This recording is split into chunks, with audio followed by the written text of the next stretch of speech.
Hey folks, and welcome back. I am joined right now by Jason Gertner from Shattered Journal Games, and Jason is going to tell us about their game Last Slice. So, hi Jason, how are you? I'm doing well. How are you? I'm excellent. So, tell us about Last Slice. So, Last Slice is a party brawler slash action brawler game that we're currently working on. The object of the game is you have to fight for the last slice of pizza because there's only one left. You have to play through. So, you load into a map with your friends, you battle for the last slice of pizza, and then you get a point, and then you keep playing until you get a certain amount of points. But every round, a new topping is added to the pizza that changes up the gameplay. Someone puts sugar on the pizza, it makes everyone faster. Someone puts spinach on the pizza, it makes everyone stronger. And we also have a single player mode that we're working on that we're really getting into. It's turning out really well, I think. And this one, instead, you are a pizza delivery person that delivers the pizza and have to fight off people that are trying to take it from you. Oh my gosh, I love the concept of this. I feel like this is like the perfect timing for this game too, because people are really looking for like, really fun, engaging party games that they can play with their friends too. Yeah. So, how did you come up with the idea for the game? It was back in college. I'm a very recent graduate. Congrats. It was thank you. I was at Becker. It was I think last year around like Marchish, Aprilish. Me and my friend Dayton, who's on the team, were talking. We were trying to think of a game to do for a jam, and he was like, "It would be really funny if we made a game where people had to fight for like the last slice of pizza." And I heard this idea, and every time I show someone Last Slice, they think like this is like a game that I would make because I'm known among my friends for loving pizza. So they're like, this is a game you had to have like thought of, and I was like, no, I heard the perfect pitch, and I was like, we have to make this game. Oh my gosh, that's incredible. I feel like my college experience was absolutely filled with just like hunting for free pizza and trying to get free food on campus. So this feels very, very personal to me. So you said that so you were mentioning one of your team members. Who else is on the team? So it's me, Dayton, Yukon, and Chris. Should I say full names? Whatever you like. Me, Jason Gertner, Dayton Chambers, Yukon Wainzak, and Chris West. Awesome. And all of you are Becker graduates? Some of us, I'd say most of us are out of college. Some of us are still in college. Oh, awesome. But everybody's from Becker. Yes, that's where we all met. That's awesome. So is this your first game together, 100th game together? Like Uh, how'd you kind of all meet and get this going? more like 100th game together. We've worked on many games together. Me and Chris worked on Floaty Fighters together. That was like the big project me and him worked on before. It released on Steam last December, and then right around then is when we started getting a bit deeper into Last Slice development. Um, Me and Yukon have done tons of games together. We worked on Super Burning Wood, a mobile game together. Um, and he helped me a lot on Floaty Fighters as well, and just in general. Um, and I think Last Slice is the big one me and Dayton have done together. But we've all done tons of like small projects and game jams. Like we've done so many game jams together. They're all super fun to work with. That's awesome. So the group's like didn't been doing different projects together at different times, and then you came together for Shattered Journal Games for this project? Yeah, pretty much. They all kind of do their own stuff as well, and they give the time they can to Last Slice. That's awesome. So where are you in production right now with Last Slice? So we are pretty far in. It's been over a year. It's been a little over a year. Um, and the multiplayer is going pretty well right now.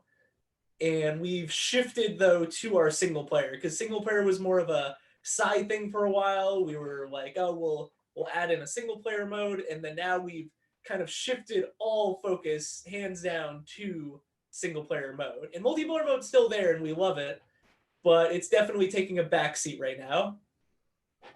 Interesting. What prompted that decision?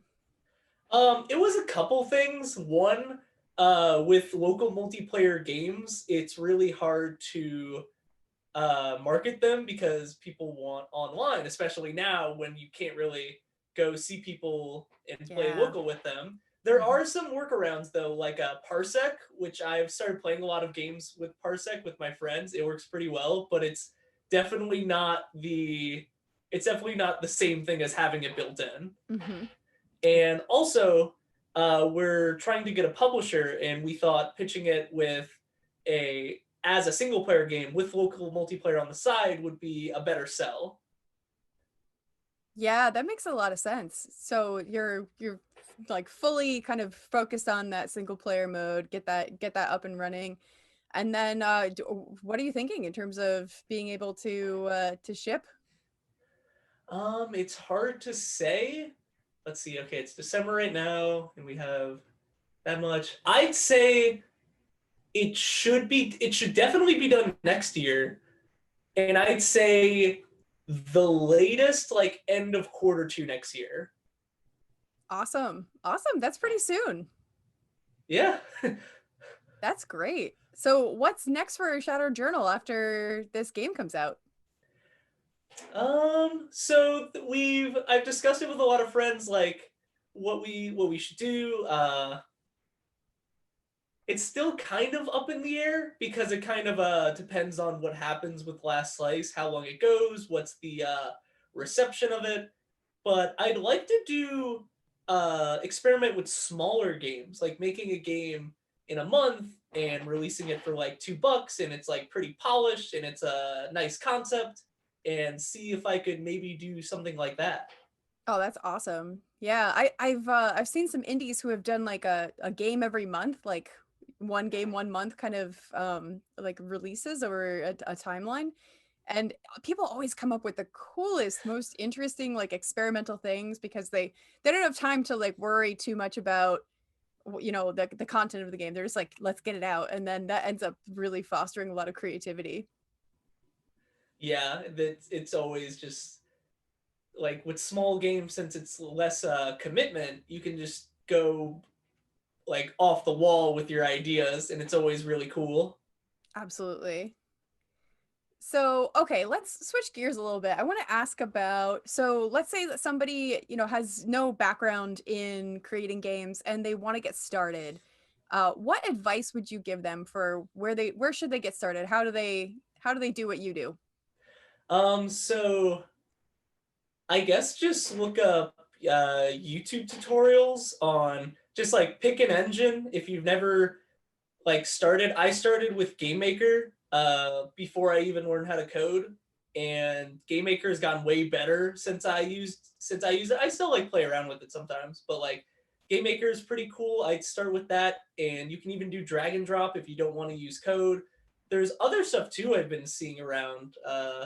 I can't think of all of them from the top of my head, but you could also use Unity. That's what I use for almost all my games. Um, I'd say like biggest piece of advice is to just make stuff, just try stuff, and try and make small scope games. Just try and I've heard this thrown at me a lot. Just fail faster. Just like Hmm. make something and it's done, and then make the next thing. Don't stick on something for too long because the next thing you make will always be better. Yeah, you were talking about game jams too, and meeting some of your collaborators at game jams. Are there game jams in particular that you think people should keep an eye out for? Yes, Global Game Jam is coming up at the end of January. There's always the Ludum Dares to look out for. There's the Brackies jams. There's the Mixin jams. There's the Game Maker's Toolkit jams. Those are all like yearly, and then Brackies has like two or three, and then Ludum Dare, I think there's three or maybe two a year. And just go to like if you want to just do a jam, you don't want to do a big one because there's like a lot of people. You can just go to itch.io, and they literally have a jams tab, and you can see all the jams that are going on, how many people are participating. There's one jam I joined that's like a 2 year jam called like Potato Jam, I think, and you just like have 2 years. I haven't started yet, but I hope I do submit something. That's awesome. Yeah, I've seen some of the jams are some of the most off the wall concepts I've ever seen too. Like I signed up for a jam that was a build tiny houses out of paper jam and make a game. And then why not? So some pretty Nice. cool stuff that you can find on itch. Um so where can people find out more about what you're building? So the best link I could give you is our website, lastslice.pizza.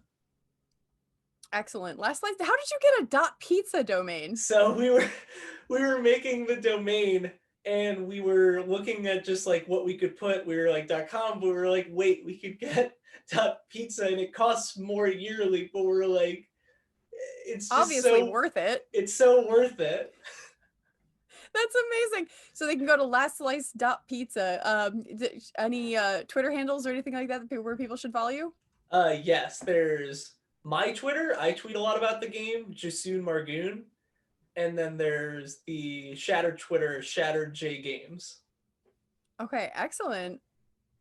Well, thank you so much for spending the time with me and talking to us about Last Slice. So I can't wait to see like what the single player mode ends up being like, and can't wait to try the multiplayer mode. And we'll see you at the fest. Thank you. Thank you for having me. Absolutely. And for those of you watching at home, stick around for more indie interviews.